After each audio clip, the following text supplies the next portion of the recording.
My neighbor is one of those annoying wannabe YouTube personalities. And over the years, I've seen him cough out cinnamon, lay flat on the hood of his car as it slowly creeps down the driveway, and douse himself in lukewarm water, all while screaming, "Epic win! Epic fail! Epic maintenance of the status quo," for all I know. It can get tiring to watch him go about his shenanigans in the pursuit of viral fame. So when he knocked on my door the other day, told me he was going away for a few weeks, and asked that I get his mail, honestly, it was a relief. I can't explain the peace of mind I had knowing I didn't have to brace myself for any of his stupidity for a while. I was always afraid his stunts would wind up bleeding over into my life. Things were pretty normal for the first couple of days. He received a few bills, a bit of spam, and what I could only assume was a birthday card. Then one evening, I got home to find a cardboard box waiting on his front porch. In big lead letters was written, "Return to sender."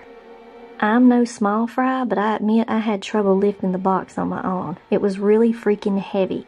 Lugging it across the road to my house was even harder, and I quickly realized there was no way I was going to drag it up the stairs through my front door. I decided I'd leave his package in my garage. It wasn't like I kept my car in there.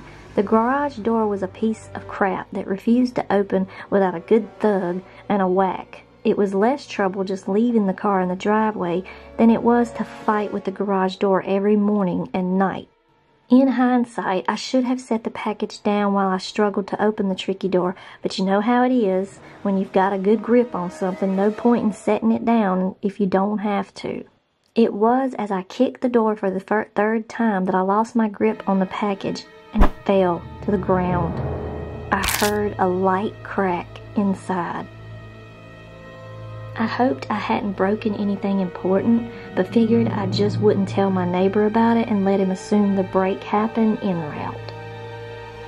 Hands-free, I finally managed to get the garage door unstuck, and boy did it screech and protest as it rolled up over me.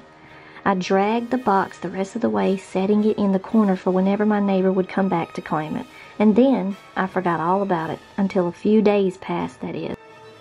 I'm not sure exactly how long it took for the smell to waft in from the crack under the garage house door, but it came in a slow progression.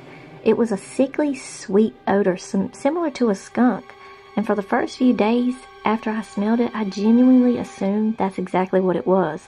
Roadkill that had left a mark on my house.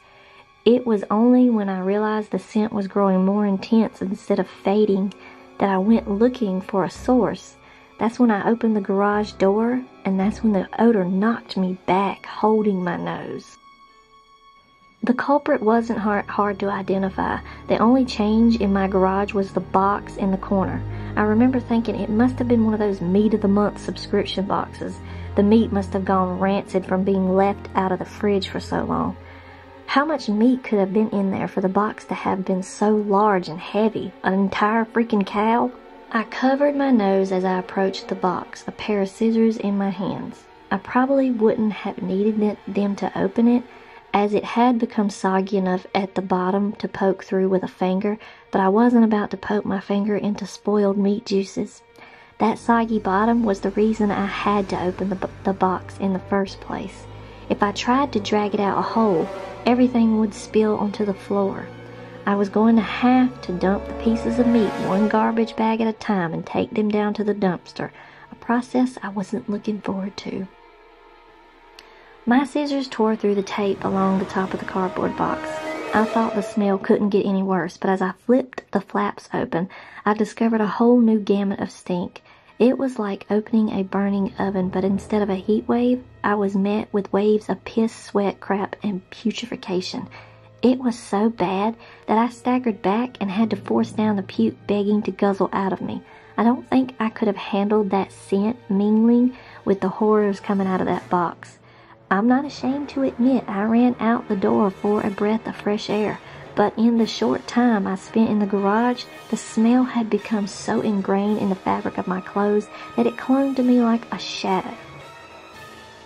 I returned to the garage, the flaps of the box still open as though inviting me to look. I was prepared, a clothespin pinning my nostrils shut, a garbage bag in one hand, the strongest cleaner I could find in the other, and long rubber gloves to keep my skin from having to touch what was inside. But as it turns out, I needed none of those things.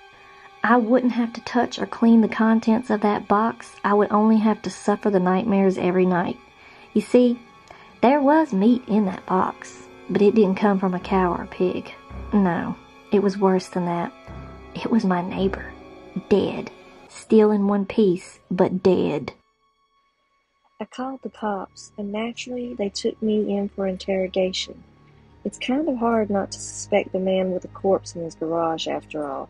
Thankfully, they soon realized I wasn't involved. My DNA may have been all over that box. The smell may have been left throughout my house. But there was one piece of irrefutable evidence in my neighbor's own hands that proved my innocence, a vlogging camera. They showed me the footage only once. I'm not sure if they were allowed to or if they felt so bad for me they figured it couldn't hurt. Either way, I saw it. My neighbor was sitting in the box outside of a shipping facility, laughing as he told the world how he was going to mail himself across state lines.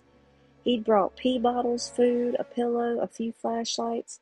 His friend, a guy I've seen at his place several times before to help with his stunts, closed the lid and presumably dropped him off for shipment. Throughout the next couple of hours, or days, I'm honestly not sure, my neighbor recorded a few short clips about his progress. I think I'm in a truck now. I can feel it moving. Must be in a warehouse. Pretty warm in here. Still got plenty of food. That kind of stuff. And then, on the last entry, the box toppled over. He broke his neck. And that was it. The camera recorded until either the memory card got too full or the battery died. There's one thing I didn't tell the police after they showed me the video. One thing I heard in the footage that will haunt me till the day I die. Just after the tumble that broke his neck, I heard the familiar screeching sound of my garage door. Don't forget to sleep with your lights